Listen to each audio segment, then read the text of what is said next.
Chief justice of Pakistan की ज़ेर सदारत जुडिशल कमीशन के इजलास का एलामिया जारी। सुप्रीम कोर्ट के आईनी बेंच को 6 माह के लिए तौसी दे दी गई। आईनी बेंच की तश्कील बरकरार रखने का फैसला 6-7 के तनासुब से हुआ। जस्टिस जमाल मंदोखेल ने तमाम सुप्रीम कोर्ट जजेस को आईनी बेंच में शामिल करने की तजवीज़ दी। वोटिंग में 7 अरकान ने बेंच बरकरार रखने के हक में फैसला दिया। जुडिशल कमीशन इजलास में जजेस तैनाती के रूल्स की मंजूरी भी दी गई। नए एडिशनल जजेस के लिए मेडिकल टेस्ट की शर्त निकाल दी गई। किसी उम्मीदवार की इंटेलिजेंस रिपोर्ट लेना ना लेना कमीशन की सवाबदीद होगा।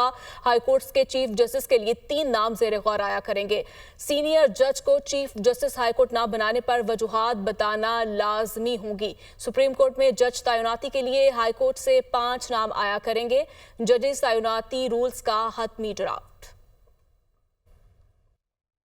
चीफ जस्टिस ऑफ पाकिस्तान की ज़ेर सदारत जुडिशल कमीशन के इजलास का एलामिया जारी।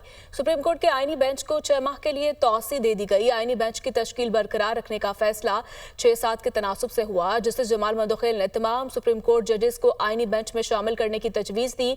वोटिंग में 7 अरकान ने बेंच बरकरार रखने के हक में फैसला दिया। जुडिशल कमीशन इजलास में जजेस तैनाती के रूल्स की मंजूरी भी दी गई। नए एडिशनल जजेस के लिए मेडिकल टेस्ट की शर्त निकाल दी गई। किसी उम्मीदवार की इंटेलिजेंस रिपोर्ट लेना ना लेना कमीशन की सवाबदीद होगा। हाईकोर्ट्स के चीफ जस्टिस के लिए 3 नाम ज़ेरे गौर आया करेंगे।